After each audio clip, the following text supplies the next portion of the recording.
Merci beaucoup Jean-François. Merci d'avoir rappelé la mémoire de JTM. On a dit que ce cours serait dédié à sa mémoire, donc on le fait très volontiers.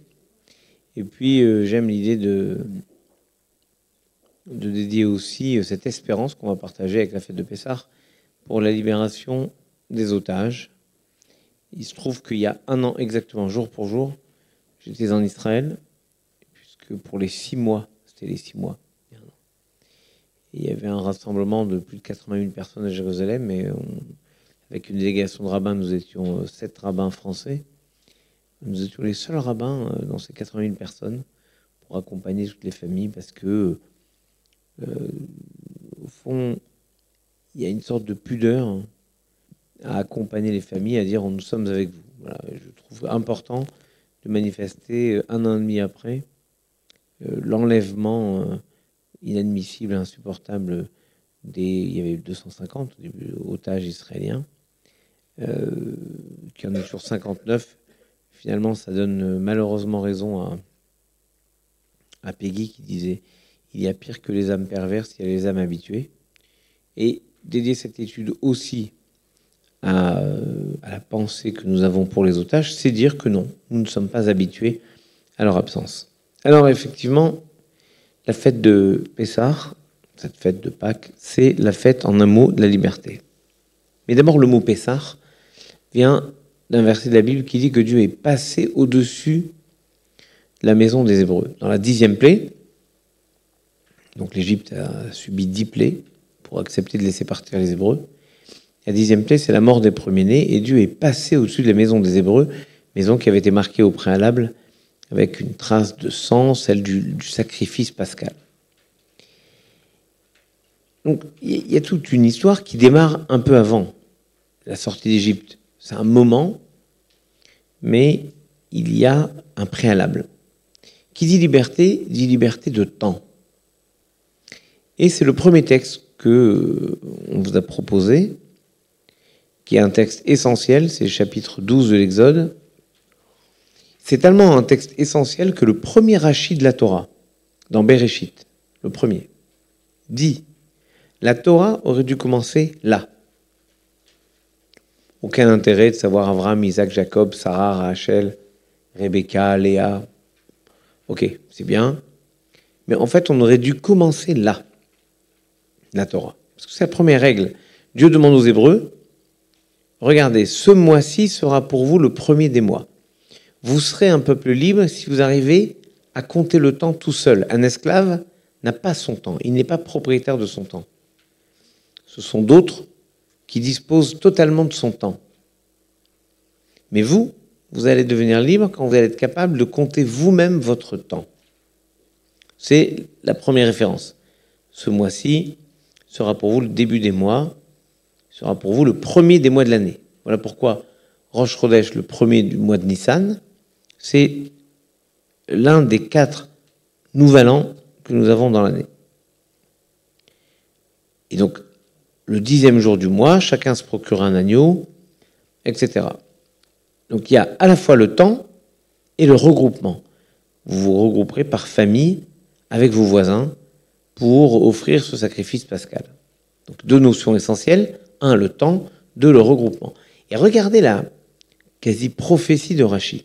Rashi dit, la Torah aurait dû commencer là. Si Dieu nous a raconté la création du monde, les patriarches, les matriarches, c'est, pour citer un psaume, Koach Maasa Vigid Leamo, la tête Lahem Nachalat Goïm, il a raconté la puissance de ses actions à son peuple pour leur donner l'héritage des nations. Rashi in extenso.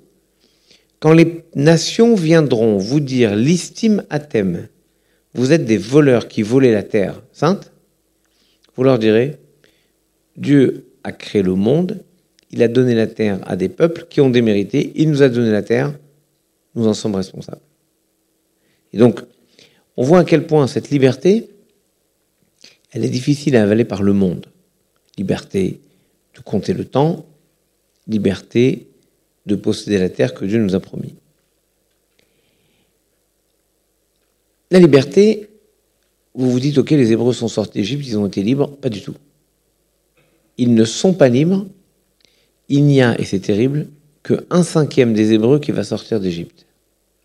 C'est une donnée terrifiante. Prenez un groupe humain, vous comptez 20% qui sortent d'Égypte, 80% restent en Égypte. Oui, ils étaient esclaves, mais enfin, ils connaissaient l'esclavage. Quand vous connaissez l'esclavage et qu'on vous promet un inconnu absolu, bah voilà, il y a 80% des gens qui font le choix, clairement, de rester en Égypte. Et je pense que les statistiques sont mécaniquement les mêmes aujourd'hui. Il n'y a pas de raison que nous soyons plus malins, plus forts, plus croyants, plus espérants que nos ancêtres en Égypte. Même si, là aussi c'est mécanique, nous sommes donc forcément les descendants de ceux qui ont eu le courage d'oser. Donc ça donne peut-être des prédispositions à oser. N'empêche que c'est un chiffre terrible, la liberté, pas pour tous. La liberté, pourquoi faire? Quand Moïse négocie avec Pharaon, il lui dit « Je veux que les Hébreux sortent pour aller servir l'Éternel. » Donc c'est pas une liberté pour faire ce qu'on veut, c'est une liberté pour faire ce qu'on doit. C'est un principe essentiel. Le judaïsme propose la liberté pour faire ce qu'on doit faire et pas faire ce qu'on veut. En général, quand on dit « je fais ce que je veux », c'est-à-dire « je fais rien ». Là, les Hébreux disent de manière très claire « Nous allons quitter l'Égypte pour aller servir Dieu dans le désert. » Et donc, on le voit d'ailleurs à un moment, on en reparlera tout à l'heure, dans la Haggadah, ce récit que nous vivons, vivons en réalité, le soir de Pessah, on voit bien à quel point on est crescendo. Si Dieu nous avait juste sortis d'Égypte, ça nous aurait suffi. Si Dieu nous avait juste fait sortir d'Égypte et donné la Torah, ça nous aurait suffi. Si Dieu nous avait juste donné le Shabbat, ça nous aurait suffi. Si Dieu nous avait amené à la porte de la Terre Sainte, ça nous aurait suffi. S'il nous avait fait entrer en Terre Sainte, daillez-nous, ça nous aurait suffi. S'il nous avait donné le Beth Amikdash, etc. En fait, on est chaque fois sidéré des cadeaux que Dieu nous offre. Et c'est quelque chose d'essentiel. Comme est essentiel le nom de la fête. C'est pas anodin que cette fête s'appelle Pessah, en hébreu, qui veut dire Pâques, qui vient, je vous l'ai dit, du mot passage, Dieu est passé au-dessus. Mais quand on décompose le mot en deux, P, Sar, P, c'est la bouche, Sar, qui raconte. En fait, je vais vous le dire avec des mots contemporains, on nous dit, vous voulez être libre? Faites vous-même le storytelling de votre histoire, de votre destin. Ne laissez personne raconter pour vous votre propre histoire. Or, la faille terrifiante des esclaves, c'est que non seulement ils ne décident pas de leur temps, de leurs activités, mais en plus, ils ne décident pas de la façon qu'ils ont de raconter l'histoire. C'est d'autres qui racontent leur histoire. Il y a un beau proverbe africain qui dit « Si les lions avaient des historiens, l'histoire de la chasse serait différente. » C'est très joli. C'est qu'au fond, regardez l'histoire du monde, comment elle se fait. Ce sont toujours les vainqueurs qui racontent l'histoire. Et donc les vainqueurs ne racontent pas les histoires qui ne les intéressent pas. Je vois par exemple des recherches scientifiques qui nous disent « c'est fou, on ne trouve pas une trace des Hébreux en Égypte ». Bon, j'ai rarement vu un peuple qui écrit sur les murs des hiéroglyphes pour dire « on s'est fait éclater par les sauterelles, par les bêtes sauvages, par les poux, par la vermine, par la mort des premiers-nés ». Ils vont pas en plus faire des arcs de triomphe pour les poux et les vermines. Donc en fait, évidemment, personne ne raconte sa propre histoire quand c'est une histoire de défaite. Regardez le plus grand livre sociologique français, Astérix, et on voit bien comment il dit « Alésia, on ne sait pas où c'est ». C'est une règle. Les Hébreux doivent reprendre la capacité de raconter eux-mêmes leur histoire. Et je vous engage à lire, je profite honteusement de la présence du président de la Fondation pour la mémoire de la Shoah ici même, pour vous, qui nous honore de sa présence, pour vous dire à quel point il y a des livres en ce moment qui sortent, qui racontent quelque chose auquel on n'a jamais pensé, qui racontent comment s'est construite l'histoire de la transmission de la Shoah. Et on se rend compte qu'en fait, les victimes avaient peu la parole au début. C'est un livre incroyable de Laurent Joly. Vous avez Serge Klarsfeld, ça dit tout en couverture. Et Laurent Joly explique que M. Wamser, qui était déporté, veut témoigner au procès Pétain. Il veut venir témoigner. Il voit qu'on ne parle pas du tout de la déportation des Juifs au procès Pétain, et il veut témoigner. Sauf que il se rend compte que le procureur qui requiert contre Pétain, M. Mornay, était celui qui, dans la deuxième section de la dénaturalisation des Français juifs, avait prononcé sa propre dénaturalisation. Et il a été tétanisé à l'idée d'écrire, à demander à être cité comme témoin à celui qui l'avait dénaturalisé de la citoyenneté française. Et donc il s'est tué. Jusqu'au procès Eichmann, où il est allé témoigner en Israël.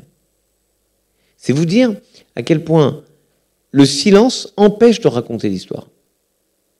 Et on voit dans ce livre incroyable qui vient de sortir, à quel point il y a eu un véritable combat, un bras de fer entre d'un côté le CDJC, disons les institutions juives, mais avec à la tête le CDJC, Centre de documentation juive contemporaine, qui est maintenant le Mémorial, et en face, ceux qui ont essayé de réhabiliter Pétain, les collaborationnistes, y compris les pires. Donc, Pessar, une bouche qui raconte, raconter. Regardez, c'est le deuxième citation, Exode 12, versets 26-28. Et quand vos enfants vous diront « Qu'est-ce que c'est que tout ça ?» vous répondrez « C'est un sacrifice pascal pour l'Éternel qui a épargné les maisons des enfants d'Israël en Égypte, etc. » Autrement dit, on voit bien que l'histoire de Pessar, c'est avant tout une histoire de questions entre parents et enfants. Il faut que les enfants questionnent et que les parents répondent. S'il n'y a plus cette capacité à transmettre, à parler, c'est très compliqué. Et toute l'histoire de Pessar, vous allez voir, la soirée de Pessar, c'est comment susciter les questions chez les enfants. Pessar, la bouche qui raconte. Pour vivre ce Pessar, il y a un concept essentiel qu'on va transposer d'ailleurs à tout le judaïsme. Il ne s'agit pas d'une commémoration. Ne dites jamais que nous commémorons la sortie des Hébreux d'Égypte, pas du tout. C'est une remémoration. La remémoration, c'est différent. Commémoration, je me rappelle ce qu'il y a eu dans le passé. Remémoration, c'est ce que nous disons le soir de Pâques, dans la Haggadah, ce récit. Chacun doit se considérer comme si lui-même était sorti d'Égypte. Chacun et chacune. Et on va plus loin, parce que si Dieu lui-même ne nous avait pas sortis d'Égypte il y a 3300 ans, aujourd'hui encore, chacun et chacune d'entre nous, nous serions esclaves en Égypte. Vous vous dites, mais même pas en rêve, je ne suis pas né en Égypte. Je reviens à ce que m'a dit le Ravelot. Le Ravelot que j'aime profondément, qui lui a été libéré, on est quel jour là? Le 7? Non, c'est pas ça. Il a été libéré le 11 avril 1945 à Buchenwald, avec des gens comme Élie Buzyn, comme d'autres. Lui, il m'a dit, si moi je suis un rescapé, toi tu es un survivant. Moi j'ai eu du mal à croire que j'étais survivant parce que je ne pensais pas que je faisais aussi vieux que ça. Mais je dis, il dit non, je sais ce que tu vas me dire. Tu n'étais pas né pendant la guerre, ok. Mais si Hitler avait réussi, tu n'aurais eu aucune chance de naître.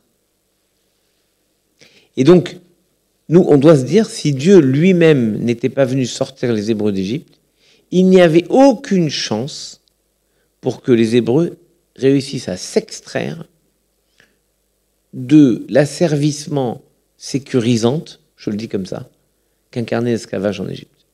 Pensez qu'il y a quand même des nostalgiques du communisme en Russie. Pourquoi?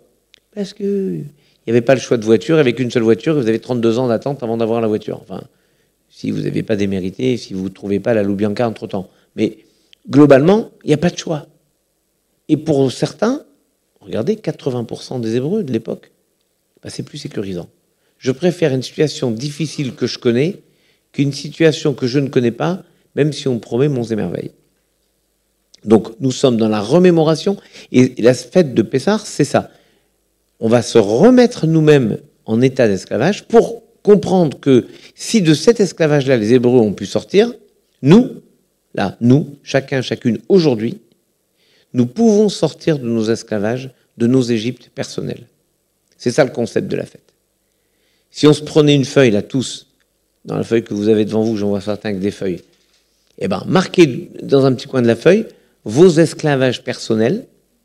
Qu'est-ce qui vous enferme? Ne mettez pas votre belle-mère, ça c'est valable pour tout le monde. Mais globalement, en plus je dis ça, c'est l'anniversaire de ma belle-mère aujourd'hui. Vraiment. Je vous assure que c'est vrai. Mais, oui, happy birthday. Mais mettez vos esclavages et vous verrez que vous pouvez tous, nous pouvons tous, en réalité, faire ces efforts de sortir d'Égypte. Comment ça fonctionne? Voilà. Comment ça marche? C'est simple. Emmerich Deutsch, ouvrez les guillemets, la liturgie de la table. Voilà. Emmerich Deutsch qui était un psychosociologue, président de la Sophresse, qui était comme un père pour moi, il avait cette formule merveilleuse, la liturgie de la table. Par la table, on transmet tout. Tout. Comment? Parce que autour de la table, on consomme, et Bossuet, l'aigle de Meaux, a dit « Vivre, c'est consommer du sens. » Ou vivre, c'est consommer du temps.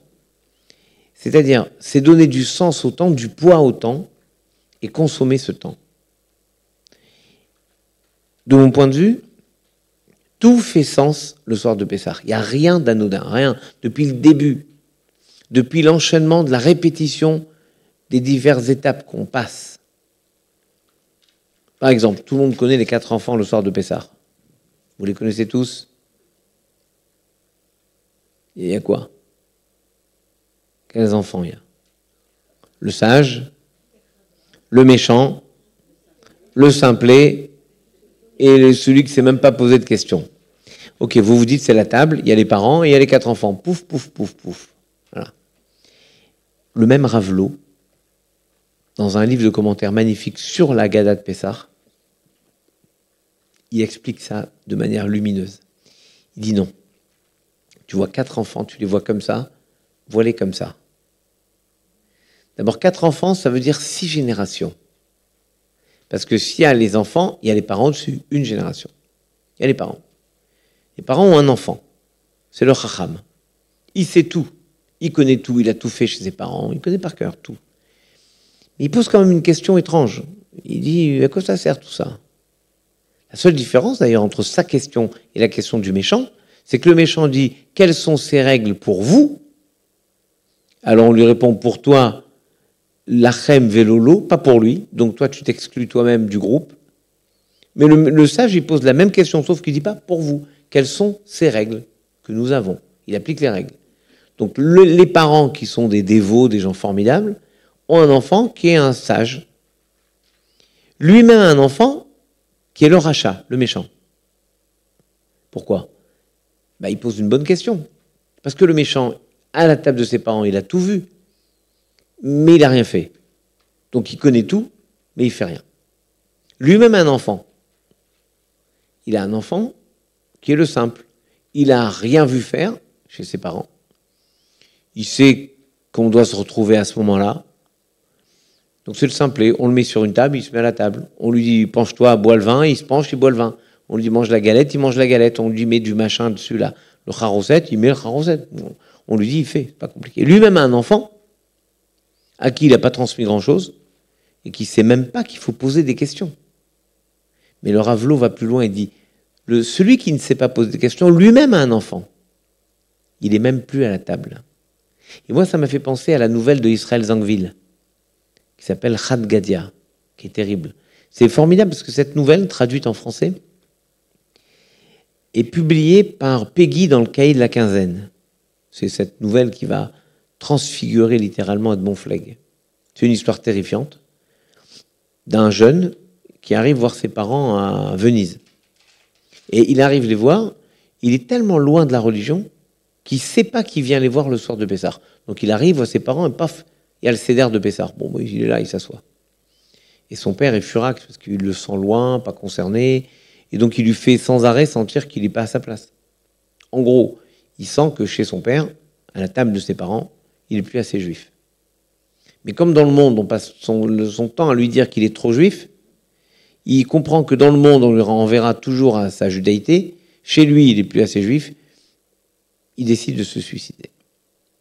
Au fond, on voit bien, c'est donc la sixième génération. Il y a les 4 qu'on voit bien dans la Haggadah, les parents au-dessus, et celui qui est même plus là. Il y a donc 6 générations.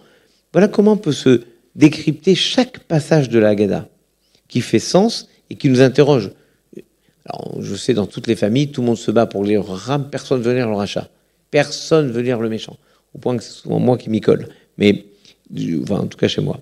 Mais c'est quelque chose d'assez incroyable. Comment des générations peuvent en fait se déliter par micro-abandon. Chaque génération abandonne quelque chose. Et on se retrouve avec une seule possibilité, c'est de réenchanter le rite. Le rite qui rattache à une histoire de 3300 ans. Toujours par cette liturgie de la table sur laquelle on va revenir dans quelques instants. On voit le sacrifice pascal, qu'on ne fait plus maintenant évidemment, qui renvoie à une notion essentielle pour Pessah, c'est le pèlerinage. Il faut imaginer, Flavius Joseph par exemple, raconte que il y a un pèlerinage, c'est immensissime. Il y a un décompte qui est fait. Il y avait 1,2 million de personnes en fonction. Il y avait 600 000 paires de foies. Ils ont décidé de récupérer les foies des animaux sacrifiés. Et ils ont décompté cela. OK. Donc ça veut dire quand même beaucoup de monde qui venait en pèlerinage. Pessah est une fête de pèlerinage. Il y en a 3, Pessah, Shavuot, Sukkot. Des fêtes de pèlerinage, c'est-à-dire des fêtes où il y a un chemin qu'on doit faire pour, au fond, vivre en groupe. Et on voit bien que Pessah, c'est une des fêtes où il y a le plus de seder communautaires, c'est-à-dire des repas communautaires organisés.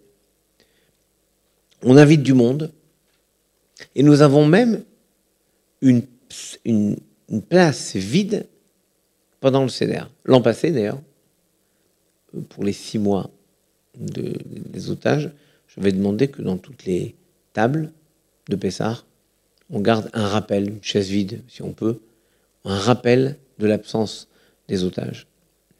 Je crois qu'on peut le faire encore cette année. Et on le fait par tradition. On a le verre du prophète Élie à table. Parce que si le prophète Élie décide de venir le soir chez vous, eh ben, il faut que vous soyez prêts à avoir son verre pour vous, pour lui. On a 3 choses essentielles à Pessah, on le dit au cours de la Gada, le sacrifice pascal, qu'on appelle Pessah, Matzah, le pain azim, et Maror, les herbes amères. Quiconque n'a pas dit ces 3 mots n'est pas quitte de la fête. Il faut dire, encore une fois, la bouche exprime le sacrifice pascal, c'est-à-dire quoi le sacrifice pascal? La confiance. Le 10 du mois, on devait prendre un agneau et le mettre devant la porte en Égypte.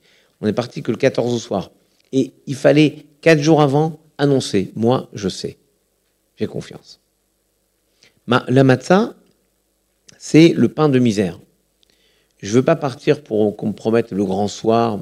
Je sais que le chemin sera dur, mais je prends ce risque. Je suis ce que Dieu me demande. Et enfin, le maror, les herbes amères, je sais ce que je quitte. Et on va consommer, nous, des herbes amères, chacun selon sa tradition. Ça peut être du réfort, ça peut être des endives, ce qui est quand même plus cool que le réfort, croyez-moi. Mais on va consommer de la matzah, du maror, et on va regarder ce qui représente l'agneau pascal. On a d'autres choses. Par exemple, étonnant. Vous voyez ce qu'est le charoset? C'est étonnant, ça symbolise le mortier qu'il y avait entre les briques. Mais vous savez, le drame de ce mortier, de ce charoset, c'est qu'il est doux. On le fait avec de la pomme, des dattes, du jus de raisin, enfin on mélange plein de trucs. Comme l'auraient dit les tontons flingueurs, il y a de la pomme, mais pas que. Donc c'est un truc étonnamment doux. Depuis quand le mortier il est doux? Mais parce qu'il y a une douceur à l'esclavage. Et que c'est une réalité humaine. Parfois, ce qui nous enferme nous sécurise et nous rassure presque.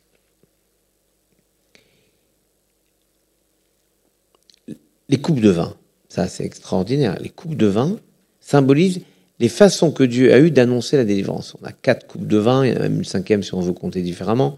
En tout cas, il y a 4 coupes de vin. Chacun doit boire 4 coupes de vin. Rassurez-vous, il faut boire un peu, pas obligé de descendre toute la coupe. Et vous pouvez prendre du jus de raisin si ça vous est trop compliqué. Mais, encore une fois, c'est boire du vin, c'est pas juste boire du vin, c'est agir comme une personne libre.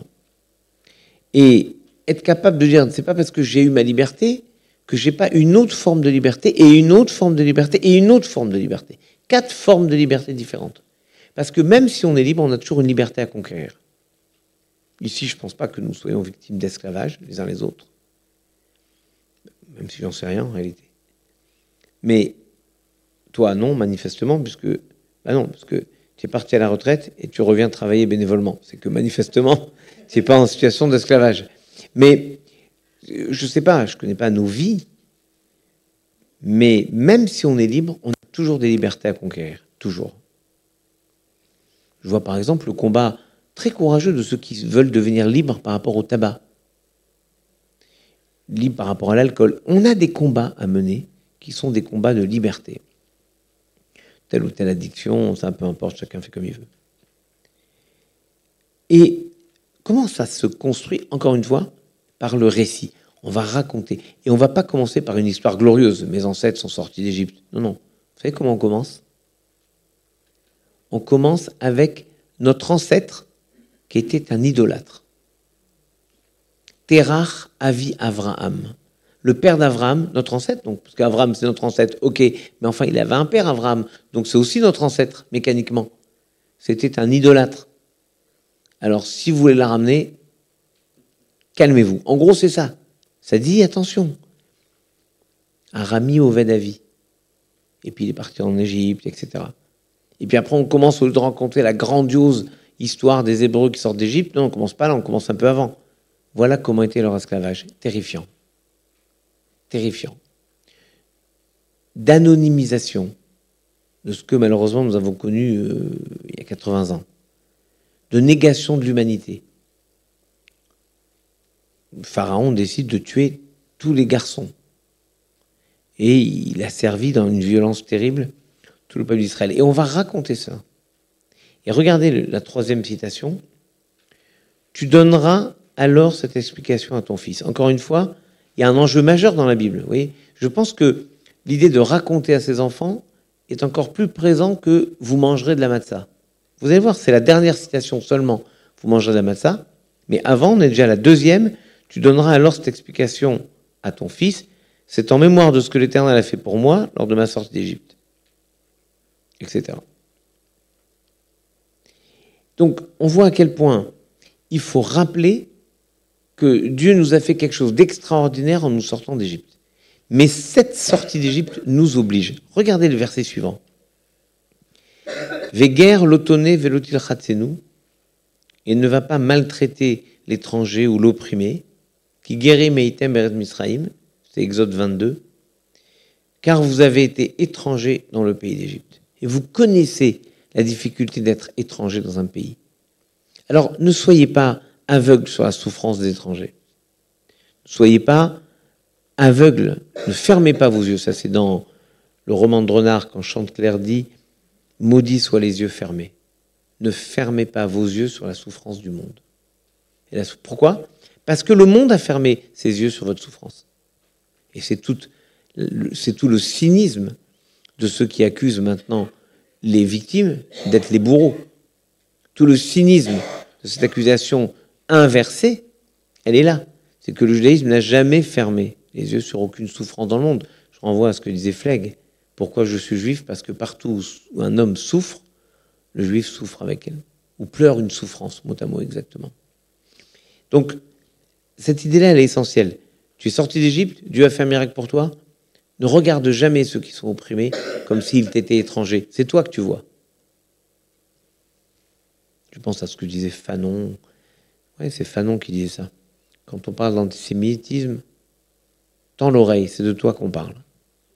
Ne voyons jamais les autres, ceux qui sont opprimés, comme étrangers à nous. Nous avons expérimenté cela. Et d'ailleurs, l'exil est une réalité. Et quand on a accueilli des mineurs isolés d'Afghanistan en particulier, mais on a accueilli beaucoup de gens quand il y a eu en France des gens qu'on accueillait, les autorités se sont tournées vers l'OSE, l'œuvre de secours à l'enfance, parce que ils ont dit, vous avez l'expertise, l'expérience de traiter les traumatismes dus à l'Église, à l'exil, l'Église aussi, mais un peu moins, à l'exil, Donc vous saurez traiter ça.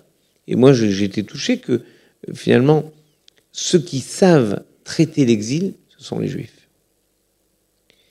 Et regardez le dernier verset. Je vous ai dit qu'il y avait un dernier verset qui parlait de la matzah. C'est le chapitre 16 du Deutéronome, donc le dernier livre de la Bible, 5e.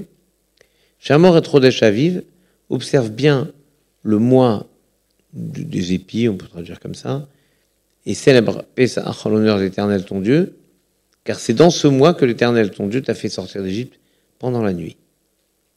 Etc. Verset 3, tu ne mangeras pas avec la matzah du pain levé.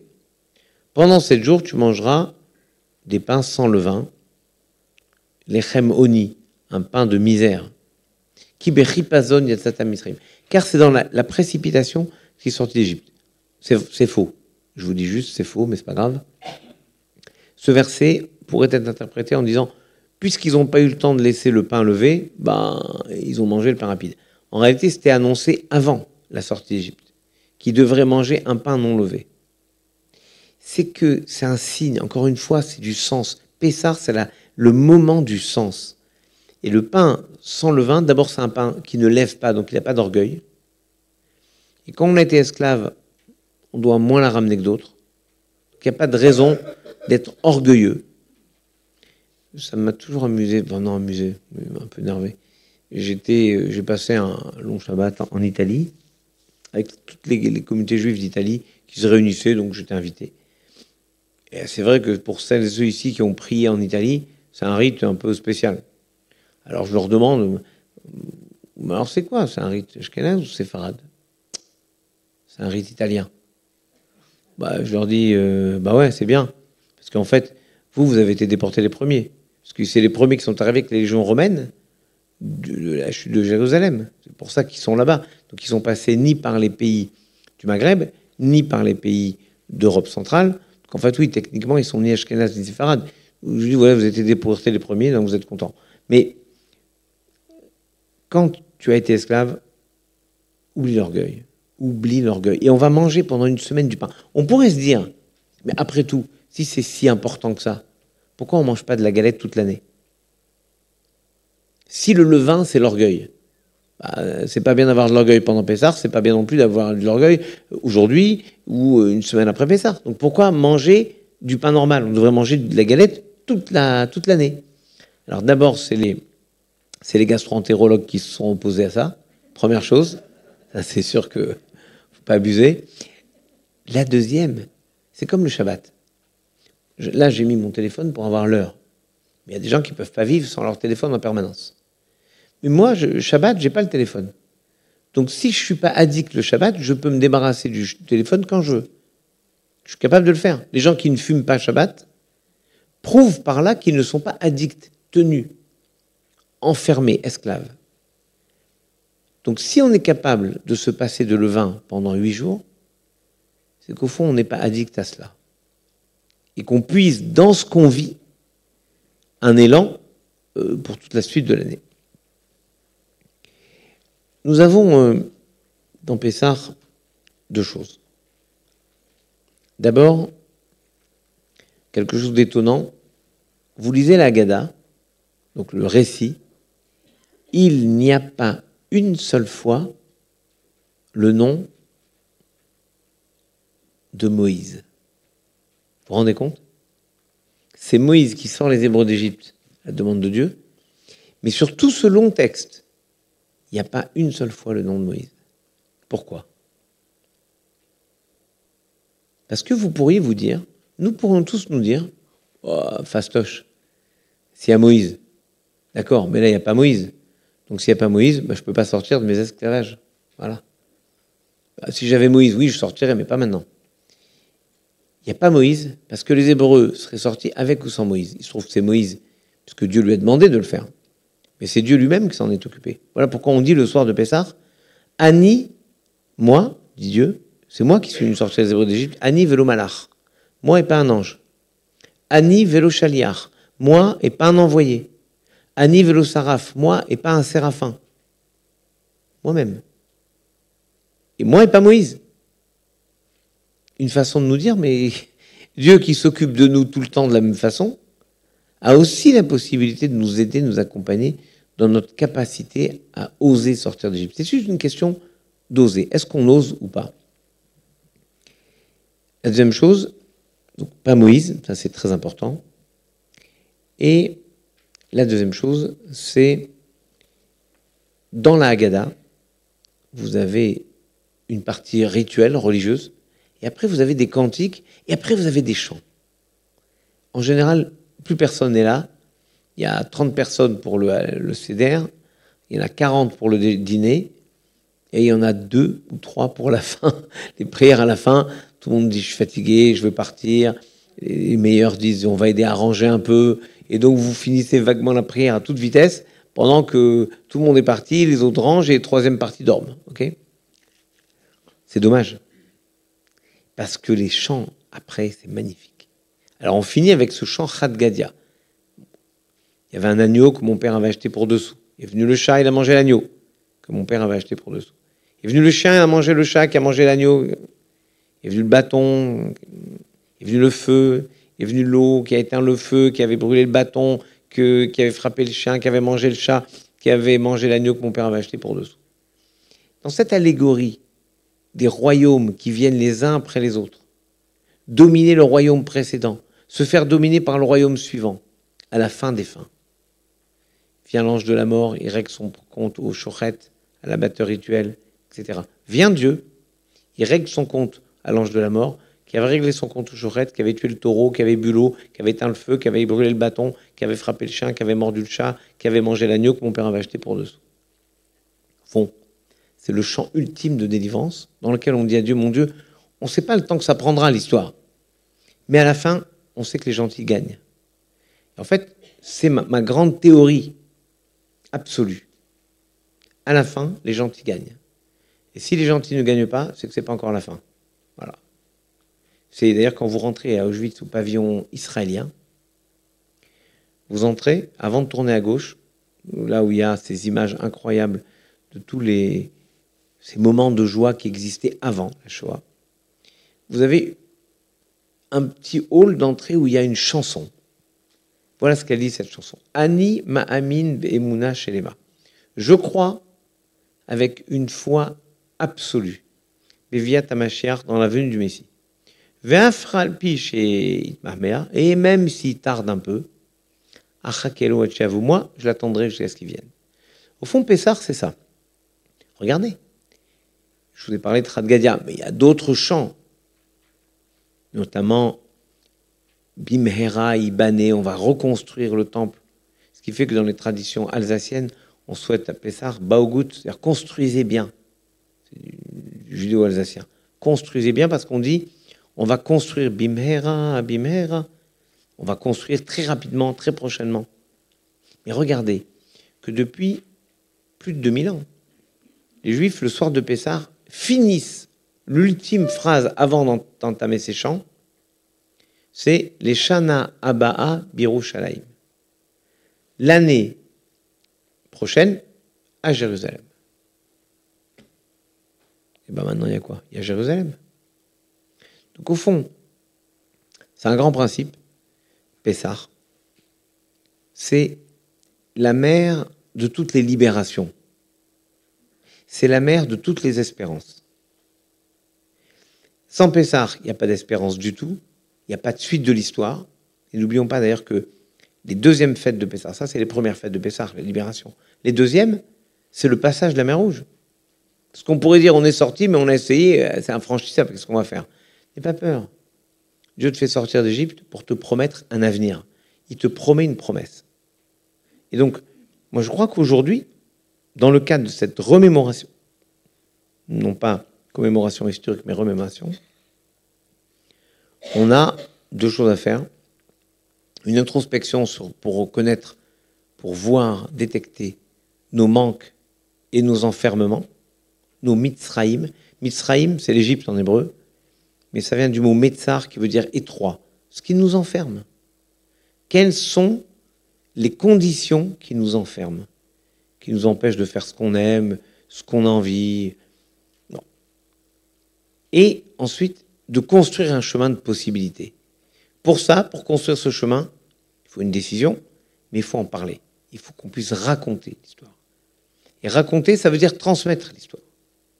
Et transmettre, ça veut dire construire une espérance. Voilà, je crois, comment on pourrait voir la fête de Pessah. Avec les versets qu'on vous a proposés, vous voyez, on est passé de la définition de la liberté absolue, qui est celle de la détermination du temps. C'est toi qui décides ton temps. N'oublie jamais que l'un des plus beaux livres sur le judaïsme, du rabbin Avraham Eshel, s'appelle « Les bâtisseurs du temps ». C'est un livre incroyable et qui traite de ce qu'est le judaïsme, mais c'est le titre qui dit tout, pas la peine d'aller plus loin que la couverture. Les bâtisseurs du temps. Nous sommes les bâtisseurs du temps. On construit nous-mêmes notre temps. Et par exemple, on ne se rend pas compte à quel point ne pas travailler Shabbat, c'est une façon d'exprimer notre liberté. La rentabilité voudrait qu'on travaille Shabbat. Et nous, on dit, la rentabilité, je ne sais pas ce que c'est. Je sais ce que Dieu m'a demandé, je sais ce que Dieu m'a promis. Et donc, je fais le choix de faire ce que je dois, c'est-à-dire de ne pas travailler Shabbat. Et donc, je définis mon temps d'asservissement et mon temps de liberté. C'est moi qui décide. Et le dernier verset, c'est manger la matzah. Tu es libre, tu te crois être le roi du pétrole, tu es le plus extraordinaire des bonhommes, tu es libre. N'oublie pas que tu es esclave, donc ne va pas regarder les autres de haut. Et pour t'en souvenir, ingère ce pain de misère. Parce qu'il n'y a rien de pire que les anciens esclaves qui oublient qu'ils l'ont été.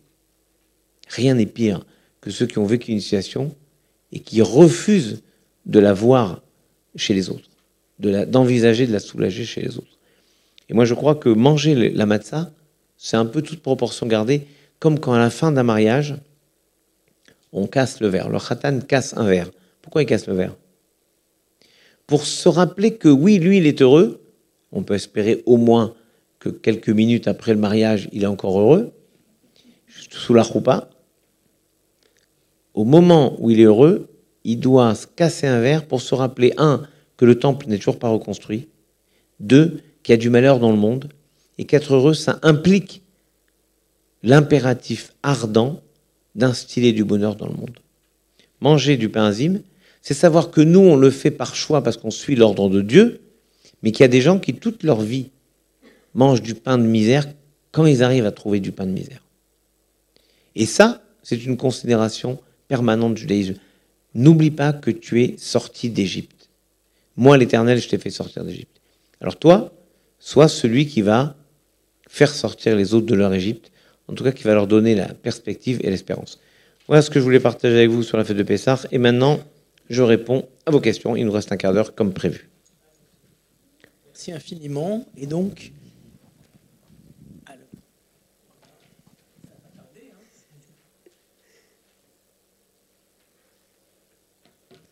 oui, tout d'abord, un très grand merci, c'est passionnant. Et je me demandais comment on sait que 80% des Hébreux sont restés en Égypte. Alors, c'est un commentaire très simple que vous retrouvez dans Rashi, Parasha Béchalach. Il y a marqué Vachamushim alou bene Israël me'eret Misraïm. Vachamushim, je ne traduis pas. Je ne traduis pas, exprès. Alou bene Israël, les enfants d'Israël sont montés de la terre d'Égypte. Rashi, le célèbre commentaire champenois, donne deux interprétations. La première, Chamushim de Chamouche de armes, ils sont sortis armés, en force. Deuxième interprétation, Chamushim, ça viendrait du mot Chamesh, qui veut dire 5. C'est donc 1/5 est sorti. 20% est sorti. 80%, c'est terrible, sont restés en Égypte. Parce que, je vous dis, vous promettez la liberté, tout le monde n'y croit pas forcément. Merci. Bonjour. Je voudrais vous poser une question par rapport aux 4 questions. Oui. Les quatre enfants, pardon. Donc, alors, le rachat, on lui dit Veata et Karlo Hashenaim. Non, pardon. Akhe et Shinav. Pardon. Non, mais donc, ça veut dire agace frappe. les dents. Oui, agace, c'est gentil, ça veut dire casse-lui la tête. Ça veut dire casse-lui les dents. Akhe, frappe, Shinav, ses dents. Parce que Dieu nous a sauvés, pas lui. Mais moi, ma question, et ça c'est quelque chose que j'ai depuis l'enfance, c'est pourquoi on ne lui dit pas mais tu devrais, au contraire, penser que cette fête te concerne tout autant que nous. Pourquoi est-ce qu'on n'essaye pas de le convaincre? Bon. Ok. Je vous ai pas corrigé juste pour le fun. Non, non. Vous avez dit en hébreu, vous avez parlé en hébreu moderne, vous avez dit Akehet Shinaim, Kasui frappe les dents. Je vous ai corrigé en citant le verset, ce qu'on dit Akehet Shinav. Je ne veux pas rentrer dans un grand calcul, mais faites-moi confiance. Racha, ça s'écrit Resh, Shin, Aïn. Resh, en valeur numérique, ça vaut 200. Shin, 300. 300 et 200, c'est très connu, ça fait 500. Jusque-là, c'est bon, vous avez le compte est bon. Et Aïn, c'est 70. Ça veut dire que Racha, sa valeur numérique, c'est 570. Shinav, agace-lui les dents, ses dents. Le mot Shinav, en valeur numérique, donc l'autre c'est 570, Shinav, Shin 300, Yud 310, 10, 310, Nun 50, 360, Yud encore 370, et 6, 376. 570. Il y a un Yud en moins, 364. Pardon, il y a un Yud que j'ai rajouté qui n'est pas là. 570 moins 364, non, moins 366, pardon, j'y arriverai. 204, ne cherchez pas. C'est pour ça que je vous ai dit, il y a une génération au-dessus du Père. Parce qu'on pourrait dire, le Chacham, il parle au Racha, comme vous le dites, allez, redeviens au top. C'est quoi le top? Chacham, pas du tout. Si vous retirez le mot Shin-Av, ses dents, du méchant, Racha, la valeur numérique, c'est 204. Et 204, c'est la valeur numérique de Tzadik, le juste. Donc en fait, en lui agaçant les dents, on en fait un juste. Alors vous allez dire, c'est compliqué cette affaire. Je vais vous le dire de manière plus simple. Mes enfants regardaient un dessin animé que j'ai toujours adoré, qui s'appelait Kirikou. Voilà, là vous connaissez mieux que la Bible apparemment. Alors c'est bien Kirikou. Kirikou, vous connaissez le chant, c'est comme le chant de Pessah. Kirikou est petit, mais c'est mon ami. Kirikou n'est pas grand, mais il est vaillant. En plus moi ça me plaisait, je n'étais pas très grand, donc ça m'allait bien. Bien, dans Kirikou et la sorcière, la méchante sorcière qui s'appelle Karaba la sorcière, voilà, ça m'est revenu, Karaba la sorcière. Elle est très méchante. Et le petit Kirikou, il va demander au sage comment faire. Le sage lui explique, elle a été violentée par des méchants qui lui ont eu une épine dans le dos. Et c'est cette souffrance qui la rend méchante. Va lui enlever l'épine. Donc Kirikou, il court, il est tout petit, il court. Il va, trac, il retire l'épine de la méchante sorcière, du dos de la méchante sorcière Karaba. Et tac, elle devient lumineuse, gentille, elle l'épouse, machin, tout va bien. Moralité, c'est l'agressivité des gens qui les rend méchants. Donc le principe de lui agacer les dents, c'est pas juste casse-lui la tête. C'est enlève-lui les dents au sens de ce qui le rend agressif. Pourquoi il est agressif? Il souffre pour être comme ça. Donc en fait, on ne l'exclut pas. On lui dit juste, tu sais, si tu parles comme ça, qu'est-ce que c'est toutes ces règles vieillottes que vous avez? Tu ne te sens pas concerné. Et si tu ne te sens pas concerné par l'histoire, pourquoi tu veux comprendre? Qu'est-ce que tu veux comprendre? Quelque chose que pour le critiquer. Viens le vivre avec nous. Mais pas pour devenir chacham. D'ailleurs, il y a un manque de parallélisme. Chacham, sage, en face, c'est pas Racha. Le sage, qu'est-ce qui est l'opposé du sage? Celui qui connaît rien. Mais c'est pas le cas. Et en face du méchant, alors vous me direz c'est méchant, en face c'est pas le sage. En face du méchant, il y a le gentil. Mais vous pouvez avoir des gentils neuneux. Ça existe. Voilà. Comme des méchants neuneux d'ailleurs. Ou des méchants intelligents. Tout existe. Mais là, on a le sage. On ne sait pas s'il est neuneux ou pas. Le sage et le méchant. Et le but, c'est que le méchant remonte au-dessus, à la génération au-dessus, qui redevienne le tzaddik, qui était ses grands-parents, si on voit le plan du Ravelot. Vous voyez? Voilà. Donc maintenant, si j'ai pu répondre à une question que vous avez depuis votre plus tendre enfance, j'en suis fort aise. Alors, non, très peu de temps, madame, allons. En dehors du Orbi, il y a une question du Orbi. Donc Jean-Louis précise que dans le texte, des 10 plaies, à la fin des 10 plaies, il est quand même rappelé l'Éternel et son serviteur Moshe. Donc il dit qu'on mentionne quand même le nom de Moïse. Non. Tu crois? Enfin, c'est lui qui le dit, moi j'ai Bah, pas, Jean-Louis, pas de certitude. il faudrait que j'ai une Agada devant moi, j'aurais dû regarder, mais pour moi, il n'y a pas le mot. Non, parce que Dam Sfardé Akili Marode Vercher, il n'y a pas. Et après, Rabbi Ayaoumer Tenbaim Simanim, Detzar, Adash, Veadash, je ne vois pas où il y a marqué Moshe. Et là, tu me parles de la Shira. C'est possible. Mais la Shira, on ne la dit pas le soir de Pessah. Bien sûr, bien sûr. Tu as raison. Non, c'est Uv Moshe Avdo, c'est dans la Shira, ça. Adonai Bem, ou Israël, la Shira, ça, Aminu Manai, ou Moshe Avdo. Mais oui, c'est avant la Shira, donc c'est pas vraiment dans la Haggadah. Moi, je dis, le soir de la Haggadah, c'est comme si on nous dit, soyez vous-même vos propres libérateurs. N'attendez pas tout d'un libérateur. Alors, je vais te poser une question qui m'est souvent posée quand j'anime des sédarim, et elle est quelque part au fond du cœur et de la tête de tout un chacun. On nous dit que c'est la liberté, Pessah, et pourtant que de contraintes. C'est-à-dire qu'on a plus de contraintes à Pessah, notamment des contraintes alimentaires. Ensuite, on nous dit Avadim Aïnou, on dit Avadim Aïnou, Ata Benechorin, maintenant on est des hommes libres. Mais quel boulot à Pessah d'esclaves pour faire le nettoyage de Pessah, oui, séparer d'accord. le Hametz? Cette question m'est souvent posée, j'ai quelquefois du mal à y répondre, Bon, moi, avec alors, je vais te conviction. proposer une piste de réponse. D'abord, liberté, ça n'existe pas. Voilà. La liberté où je fais complètement ce que je veux, ça n'existe pas. Il y a toujours une soumission à un ordre. C'est peut-être un ordre social, un ordre logique. Par exemple, tiens, voilà, ici, moi, je n'aime pas le vin et le fromage, je ne suis pas un grand gastronome, je ne suis pas un gastronome tout court. Mais disons globalement, personne n'aurait l'idée de prendre du fromage avec du vin blanc.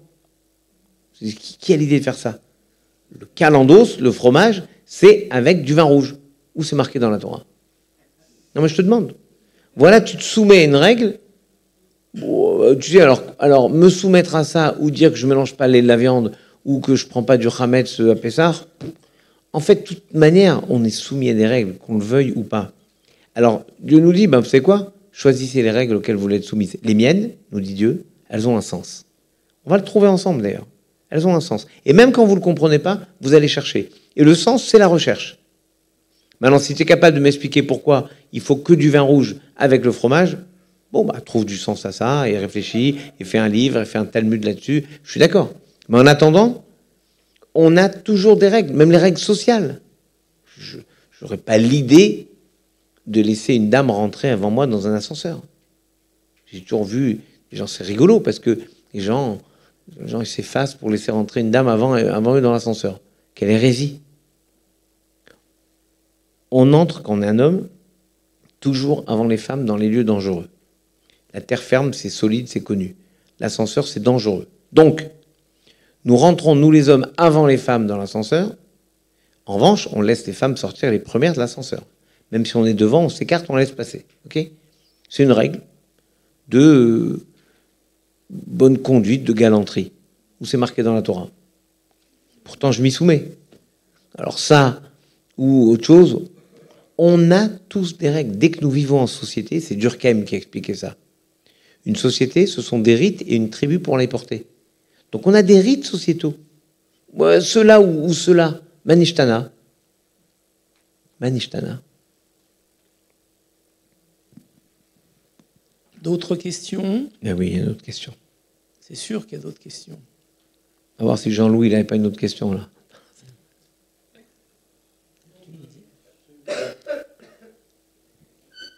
Bien, alors, il n'y a pas d'autres questions. Je vais vous raconter une histoire que j'adore. Vraiment, je l'aime beaucoup. Elle m'amuse. C'est après de longues années où les Juifs ont été exclus du royaume d'Angleterre, la reine décide d'adouber 3 chevaliers, dont un Juif. Oh, formidable. Et donc le chambellan explique aux 3 impétrants que lorsque la reine arrive devant eux, elle va passer devant eux, elle arrive, ils s'agenouillent, la reine met son épée sur leur épaule, et là ils disent « Je suis votre serviteur, majesté, votre serviteur, majesté. » Ok. La reine passe, devant le premier s'agenouille et met l'épée dessus, et il dit « Ah, mais voilà, je suis votre serviteur majesté, formidable. » Il passe au deuxième s'agenouille et met l'épée sur son épaule, et là, il lui dit « Je suis votre serviteur majesté, je suis votre serviteur majesté. » Il arrive dans le troisième, c'est un juif, donc c'est la première fois qu'il y a un juif chevalier depuis je ne sais pas combien de temps. Donc la reine passe devant lui, il s'agenouille, mais l'émotion, le trac, l'angoisse, ce que vous voulez, va savoir pourquoi. Il lui dit « Manishtana alaylaze mikol alelot ». Et la reine se tourne vers le chambellan et lui dit « Which difference there is between this night and the other night ?» Voilà, c'était ma blague formidable, qui marche mieux si on sait que knight, avec un K devant, ça veut dire un chevalier, et que ça ressemble fortement à ce que nous disons, Manishtana alaylaze. Quelle différence entre cette nuit et les autres nuits? Et au fond, c'est ça, le cœur du cœur de Pessah, faire en sorte que cette nuit et cette journée, et les journées après, soient différentes. Et je vais vous dire, mes chers amis, à quel point, un jour, Serge Klarsfeld m'a bluffé. Je ne veux pas être méchant avec Serge Klarsfeld, mais disons pudiquement, ce n'est pas un pilier de synagogue. Voilà, c'est dit. Et un jour, nous échangeons, et il me dit, il faudra impérativement que les rabbins se saisissent de la mémoire de la Shoah pour la ritualiser. Écoutez bien ce qu'il me dit. Parce que si les rabbins n'avaient pas organisé le Seder de Pessah et toute la ritualisation, les herbes amères, le pain azim et tout, plus personne ne saurait aujourd'hui que nous avons été esclaves il y a 3300 ans. Je me dis qu'il a raison. Le secret de la transmission que le peuple juif organise, c'est la ritualisation. La ritualisation et la transmission aux enfants. Vous ne vous rendez pas compte, quand je vous ai parlé de liturgie de la table, à quel point, lorsque nous sommes à table avec nos enfants, en famille, nos parents, 3, parfois 4 générations, il y a une transmission générationnelle qui existe dans peu d'endroits. Peu d'endroits. Et que la plus grande usine à transmission, c'est la table de famille. Voilà pourquoi je vous souhaite un très heureux Pessah, dans le sens, dans la joie et dans la transmission.